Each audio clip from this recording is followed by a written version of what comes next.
Guidance bye YGS। सो आज हम focus करने वाले हैं basic shapes of molecule according to valence shell electron pair repulsion theory. बहुत आसान ट्रिक्स होती हैं हमारे पास किसी भी मॉलिक्यूल्स का शेप मालूम करने की। इस ट्रिक्स की कुछ बातें हैं जो आपको याद रखनी है। अगर तो ये बातें, ये पॉइंट्स आपने याद रख लिए तो आपके लिए कोई भी मॉलिक्यूल की शेप बताना बिल्कुल भी मुश्किल नहीं है। तो आज वो इजी ट्रिक्स जो है वो हम इस वीडियो में, इस लेक्चर में बेसिकली फोकस करने वाले हैं। तो हमारे पहले तो अगर आप बात करें valence shell electron pair repulsion theory की, तो इस थ्योरी के कुछ पॉइंट्स हैं, उनको देख लेते हैं। पहले हमारे पास पहला पॉइंट है कि यार दो तरीके के हमारे पास क्या होते हैं, इलेक्ट्रॉन के पेयर मौजूद होते हैं, एक लोन पेयर, एक बॉन्ड पेयर। जैसे फर्स्ट के तौर पे हमारे पास मौजूद है ये ऑक्सीजन। ऑक्सीजन के सबसे नीचे वाले शेल में होते हैं 2 इलेक्ट्रॉन और उसके बाद होते हैं हमारे पास 1 2 3 4 5 6 इलेक्ट्रॉन। ठीक है, और फिर उसके साथ जुड़ी हुई होती हैं 2 हाइड्रोजन। ये वाटर का मॉलिक्यूल है हमारे पास। ठीक है, और वो कोवलेंटली जो है वो हमारे पास जुड़ी हुई होती है। अब देखिए यहाँ पर क्या चीज है, यहाँ पर इलेक्ट्रॉन के अगर देखा जाए तो 1 पेयर, 2 पेयर, 3 पेयर और 4 पेयर ये मौजूद हैं, जिसमें से ये 2 पेयर जो कहलाएंगे, क्योंकि ये हमारे पास नॉर्मली पेयर्स मौजूद हैं, ये कहलाएंगे हमारे पास लोन पेयर। और लोन पेयर इसे क्यों कहेंगे, क्योंकि ये अपने अकेले पेयर हैं। और बॉन्ड पेयर क्या होंगे, ये वो पेयर होंगे जिन्होंने बॉन्डिंग में क्या किया होगा, हिस्सा लिया होगा। ठीक है, तो ये बॉन्ड पेयर हो गए, ये लोन पेयर हो गए। शेप की सारी कहानी इन 2 पेयर्स पर ही हमारे पास जो है वो आकर घूमती है। अगली बात आते हैं, भाई इलेक्ट्रॉन्स हैं, सबके पास नेगेटिव चार्ज है, तो फोर्स कौन सी बनेगी, फोर्स लाजमी सी बात है रिपल्जन बनेगी, क्योंकि सेम साइन हमारे पास एक दूसरे को रिपल्ज करते हैं। तो इसके और इसके दरमियान भी रिपल्जन होगी, इसके और इसके दरमियान भी होगी, और इसके और इसके दरमियान भी होगी। यानी कि लोन पेयर आपस में रिपल्जन फोर्स शो करेंगे, बॉन्ड पेयर आपस में रिपल्जन फोर्स शो करेंगे, और लोन पेयर और बॉन्ड पेयर दोनों आपस में रिपल्जन फोर्स शेयर करेंगे। यानी कि चारों के चारों पेयर में जो है वो रिपल्जन मौजूद होगी। अब हमारे पास ये फोर्स ऑफ रिपल्जन एक जैसी नहीं होती। क्या मतलब ये कि ये किसी में ज्यादा होती है, किसी में कम। यानी कि अगर तो लोन पेयर और लोन पेयर है, ये दोनों जैसे हमारे पास, तो इनके दरमियान जो फोर्स ऑफ रिपल्जन होगी वो बहुत ज्यादा होगी। ठीक है, फिर हम बात करते हैं लोन पेयर और बॉन्ड पेयर की। तो लोन पेयर और बॉन्ड पेयर की हमारे पास जो है वो क्या होगी, उससे थोड़ी कम होगी, यानी इन दोनों से थोड़ी सी कम होगी। और सबसे कम फोर्स ऑफ रिपल्जन होगी किसके दरमियान, इसके दरमियान।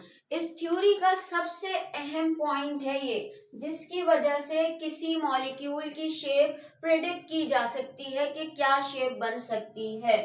फिर हमारे पास कुछ मॉलिक्यूल होते हैं जिसमें डबल या ट्रिपल बॉन्ड मौजूद होते हैं, यानी कि उसमें पाई इलेक्ट्रॉन्स मौजूद होते हैं, तो वो कंसिडर नहीं किए जाते, यानी कि उनको अहमियत ही नहीं दी जाती।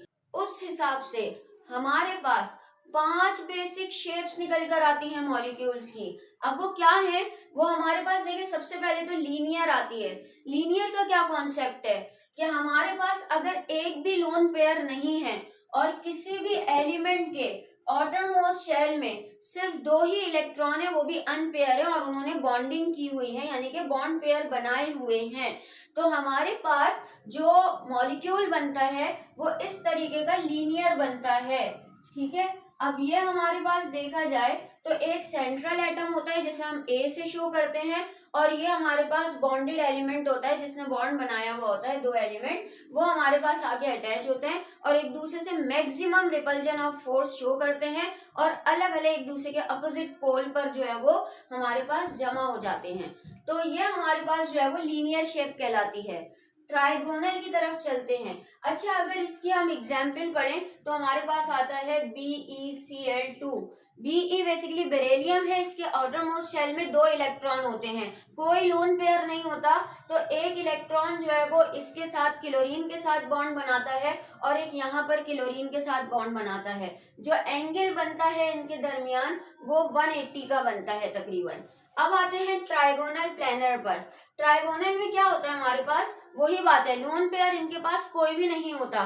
बॉन्ड पेयर हमारे पास इसके पास 3 होते हैं, ज्यादातर 3A एलिमेंट इसमें सेंट्रल एलिमेंट होता है 3A ग्रुप का, ठीक है। अब जैसे हमारे पास मौजूद है एल्यूमिनियम ट्राइक्लोराइड। अब एल्यूमिनियम ट्राइक्लोराइड, एल्यूमिनियम के आउटरमोस्ट शेल में 3 इलेक्ट्रॉन होते हैं, तीनों अनपेयर होते हैं, तो ये क्या करते हैं, क्लोरीन के साथ बॉन्ड बना लेते हैं। तीनों मैक्सिमम डायरेक्शन शो करते, मैक्सिमम हमारे पास जो है वो डिस्टेंस शो करते हैं। यानी इस तरीके से, जैसे फैन की 3 लड़ियां होती हैं हमारे पास, इस तरीके से हमारे पास ये शो करते हैं, ठीक है, ताकि तीनों जो है वो हमारे पास बराबर बराबर की जो है वो रिपल्जन फोर्स शो कर रहे होते हैं। अच्छा, फिर आता है हमारे पास टेट्राहेड्रल। मेन चीज जो याद रखने की है वो ये चीज याद रखने की है, कितने लोन पेयर हैं, कितने बॉन्ड पेयर हैं, उस हिसाब से शेप समझ में आती है। फिर उसके बाद हमारे पास मेन फॉर्मूला याद कर लीजिए इसका। जैसे इसका फॉर्मूला है AX2, A जो है वो सेंट्रल एटम होता है, X हमारे पास बॉन्डेड एटम होता है, E हमारे पास जो है वो रिप्रेजेंट करता है इसके पास कितने लोन पेयर मौजूद हैं। तो चले टेट्राहेड्रल की तरफ। इसमें भी कोई लोन पेयर नहीं होता, 4 बॉन्ड पेयर मौजूद होते हैं। और वो 4 बॉन्ड पेयर किस तरीके से हमारे पास मौजूद होते हैं, वो देखिए हमारे पास इस तरीके से, यानी कि चारों हमारे पास अलग अलग जगह ले लेते हैं। जैसे कि CH4, कार्बन के पास 4 इलेक्ट्रॉन होते हैं, चारों अनपेयर होते हैं।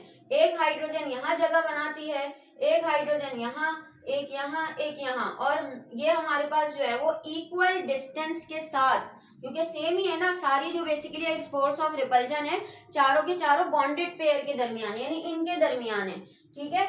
और यहाँ पर जो थी बेसिकली वो भी हमारे पास बॉन्ड पेयर के दरमियान ही थी, तो इसलिए बराबर बराबर की थी। असल कहानी तो अब शुरू होगी जब हमारे पास लोन पेयर भी आएंगे। यानी कि अब हमारे पास आता है ट्राइगोनल पायरामिडल। ट्राइगोनल पायरामिडल में क्या होता है, इसमें एक लोन पेयर भी होता है। अब लोन पेयर आ गया, इसका मतलब कि वो नॉर्मली तौर पर बॉन्डेड पेयर से ज्यादा जो है वो हमारे पास जगह घेरेगा। तो क्या होता है, इसमें हमारे पास एग्जाम्पल आती है अमोनिया की। अब अमोनिया है हमारे पास, तो यहाँ पर अगर मौजूद है अमोनिया का क्या चीज, हमारे पास लोन पेयर, तो मैक्सिमम जो हमारे पास फोर्स ऑफ डिस्टेंस होगी, यानी कि रिपल्जन होगी, वो इस तरीके से होगी। यानी कि हाइड्रोजन इस तरीके से जो है वो दूर दूर होंगे। तो जो हमारे पास शेप बनती है वो हमारे पास बनती है ट्राइगोनल पायरामिडल। अब ये ट्राइगोनल पायरामिडल जो है वो बेसिकली इस चीज को शो करती है, ये यू शेप बनी है ट्राइगोनल पायरामिडल। इस तरीके से जब हमारे पास शेप बनती है, ये तब बनती है जब एक लोन पेयर और 3 बॉन्ड पेयर मौजूद होते हैं। तो लास्ट शेप हमारे पास आती है एंगुलर शेप। अब एंगुलर शेप में क्या होता है, बेसिकली हमारे पास मौजूद होते हैं 2 लोन पेयर और 2 ही बॉन्ड पेयर। अब वो किस तरीके से होते हैं, ये 2 लोन पेयर, जाहिर सी बात है लोन पेयर और लोन पेयर के दरमियान तो फोर्स ज्यादा है, एक ही हमारे पास बेसिकली सर्कल है। अब उसमें 2 अलग अलग दूर से दूर होते जाएंगे, और फिर उसके बाद ये दोनों अलग फोर्स ऑफ रिपल्जन शो करेंगे, और फिर हमारे पास इनके अंदर फोर्स ऑफ रिपल्जन कम होगी तो इनका डिस्टेंस कम होगा, यानी सबसे ज्यादा डिस्टेंस हमारा इसका और इसके दरमियान होगा। तो इसकी एग्जांपल हम H2O को ही लेते हैं। अब H2O में हमारे पास क्या है, ऑक्सीजन के पास होता है बेसिकली क्या चीज, 2 हमारे पास ये लोन पेयर होते हैं, ठीक है, और ये 2 लोन पेयर एक दूसरे से मैक्सिमम डिस्टेंस पर होते हैं। उसके बाद हमारे पास ये जो हाइड्रोजन है, इसके दरमियान जो है वो देखा जाए, इन दोनों के दरमियान डिस्टेंस इससे थोड़ा सा कम होता है, और सबसे कम डिस्टेंस हमारे पास जो है वो हाइड्रोजन और हाइड्रोजन के दरमियान होता है। इस तरीके से कोई भी शेप, सिर्फ और सिर्फ आपने लोन पेयर और बॉन्ड पेयर की क्वांटिटी देखनी है क्या हो सकती है, और उससे फिर आप कोई भी मॉलिक्यूल आपको दे दिया जाए, आप उससे शेप जो है वो उसकी आराम से निकाल सकते हैं। तो आई होप कि ये लेक्चर आपको समझ में आया होगा। अगर तो ये लेक्चर आपको समझ में आया है तो इसे अपनी क्लासमेट्स के साथ जरूर शेयर कीजिएगा, पढ़ाई पर फोकस करते रहिएगा और अपना ख्याल रखिएगा। Thank you.